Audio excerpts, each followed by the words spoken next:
Go and see them and review the gig. So I saw Dolly Parton. I met Dolly Parton, shook her hand. Really cool. Yeah, James Brown. Saw David Byrne twice. James Brown. Oh, James Brown, yeah. James Brown. James Brown had a guy on stage with him whose sole duty it was to just go out on stage between songs and say, James Brown! and that was all he did. Hello, I'm Sarah McQuaid, and you're watching the UK Americana Bar Show with the indefatigable Sam Miller. Drawing the tide, buckling the ground, little by little, as centuries pass, it stretches our day. Hey everybody, welcome back to the UK Americana Bar Show. Thank you for joining us, we really do appreciate it. Part 2 of the Sarah McQuaid interview I did, she tells us about when she was a music reviewer in Dublin and she met the likes of Dolly Parton and James Brown, the master James Brown. She also tells us about when she won her Lifetime Achievement Award. Check it out, Part 2, Sarah McQuaid. Yeah, sure. So most of your albums were recorded where? My first 3 albums were all recorded in Dublin in a studio belonging to Trevor Hutchinson of the Waterboys. And I was going to say, I know that name. Yeah, Sharon Shannon Band, the Water. Great, lovely fella and a brilliant musician, wonderful bass player. He's so tall, he couldn't play anything but stand-up bass.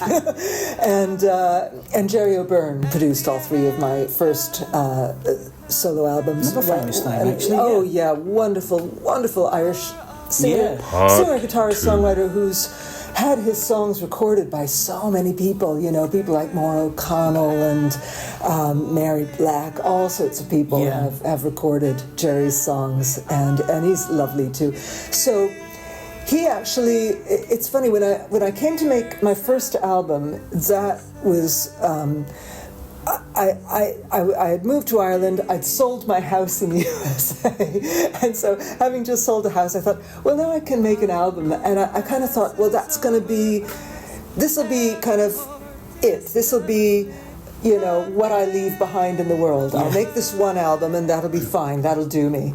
And so I made the album and I didn't really do anything with it at all.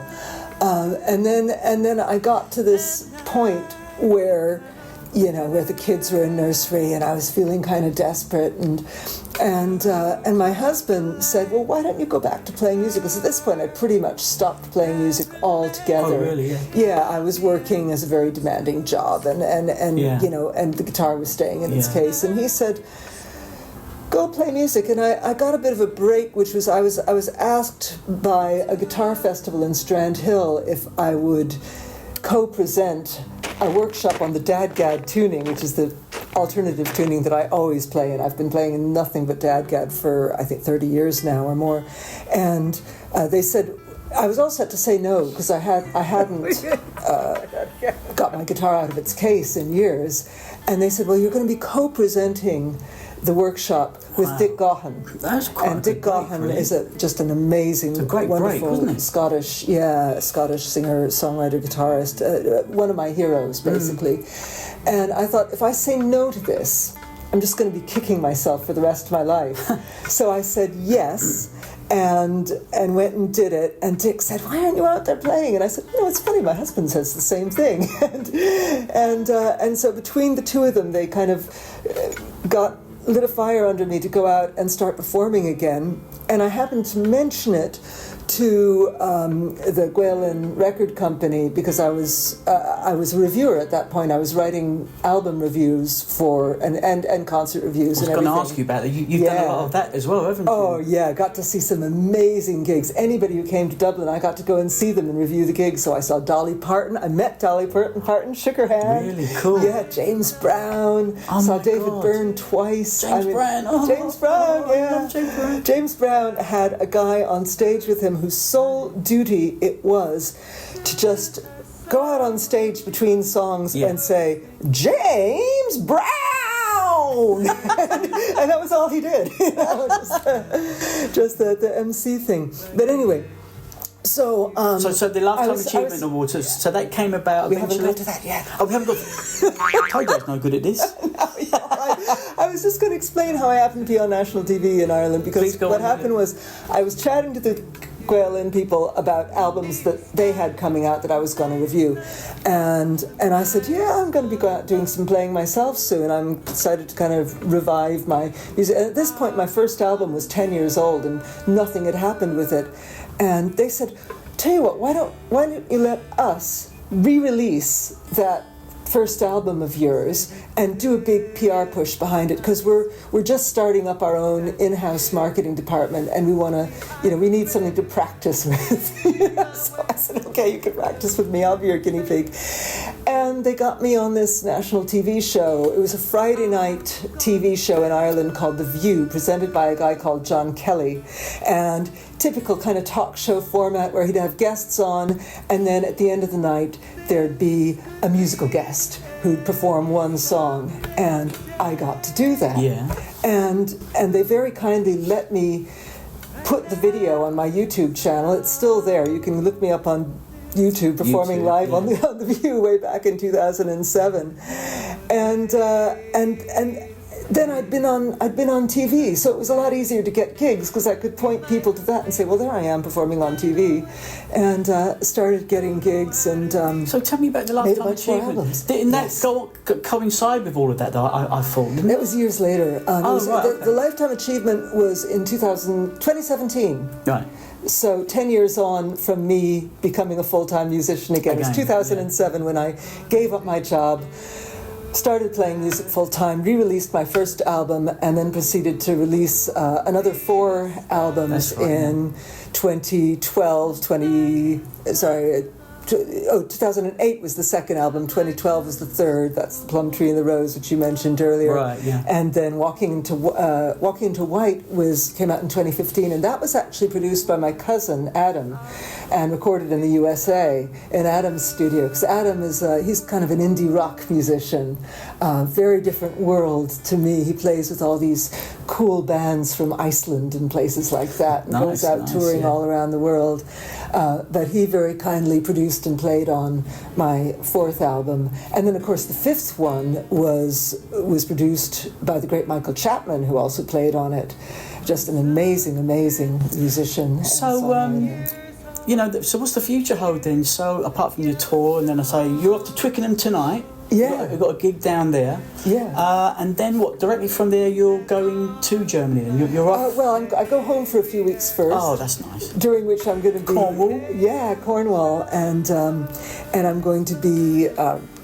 I'm going to be trying to launch a bit of a crowdfunder, because I've got this derelict garage next to my house. I've read about that somewhere. Yeah, you're desperate to turn into like a studio. Yeah, cool. Because it would make a beautiful studio. It's got a really high peaked ceiling, especially with down in Cornwall. beams, big old wooden beams running across it, and it would make a gorgeous space. And that is exactly what Kate Bush did. That did you know that? Did she? She built a big, beautiful. I think it's in St Ives. Yeah. There you go. Oh wow, nice to be following in the footsteps of Kate Bush. So yeah, I'm hoping I just have to get the walls tanked to keep out the damp, and the roof repaired, and the floor sealed, and some new doors and windows, and then that'll make a great place, not only to record, but to write and to rehearse, to be able to rehearse with a full PA setup. Oh, you've got to have it. It would just be amazing. You've got to have I can't do that. Exactly. Part of the reason I need these warm-up tours is because when I go out with new material, I've never sung it into a PA before. Yeah. I've never sung it into a microphone. Yeah. So, it's to always... have your own space to create. To have your own it's space very to do that. Oh, it'd be so fun.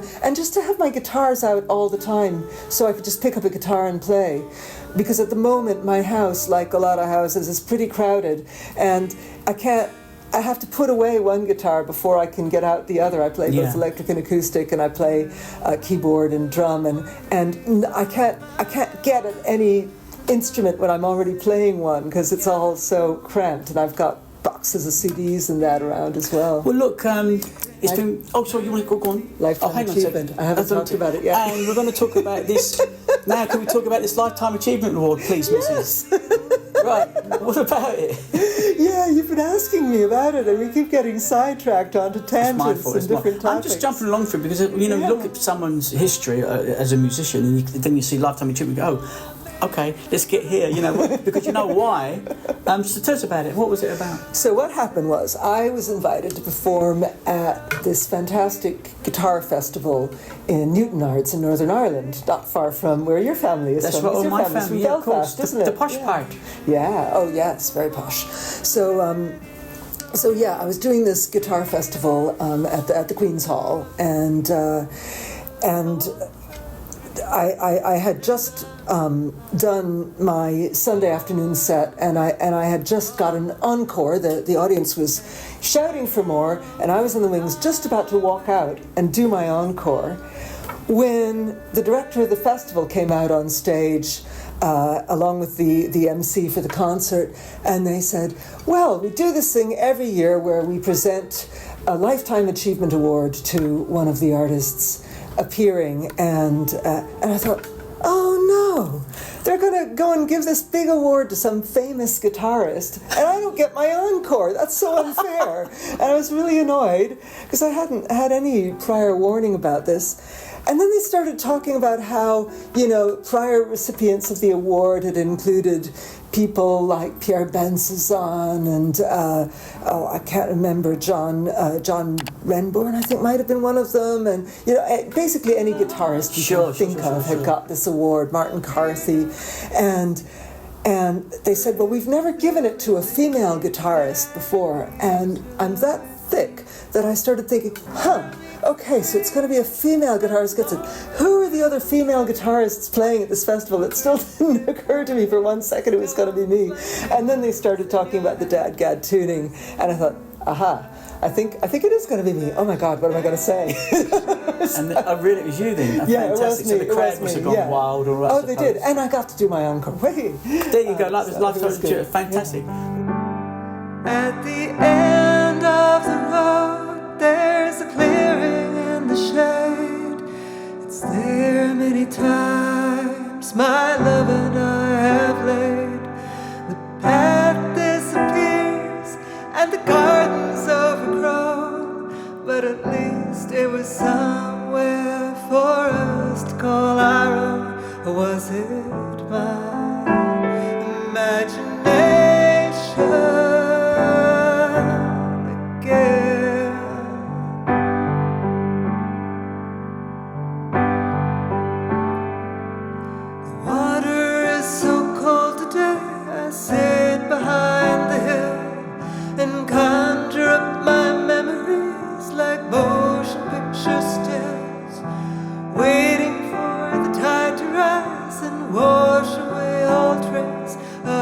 Footsteps on the beach and edge away your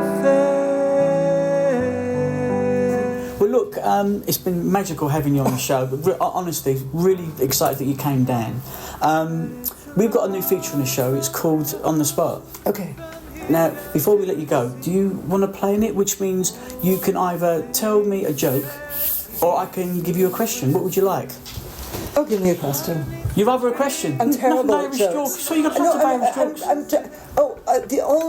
I can give you the question. I'll give you the question. The only joke I quite a joke like and the a one, question. I quite like the one about the red tarmacadam. Do you know that one? It's oh man. See, this is why I don't tell jokes, because I freeze up. I can't remember them. What's the story? What's the punchline? And then I get the punchline. Well, I'm going to give you a question. Thank you. Can I have a piece of paper with a question on it, please? Aha. Sarah, here is your question. So, you're from Cornwall now? I am. Apart from born in Spain, brought up in America, moved to Ireland. People say that you're English. You now live in Cornwall. But here's your question.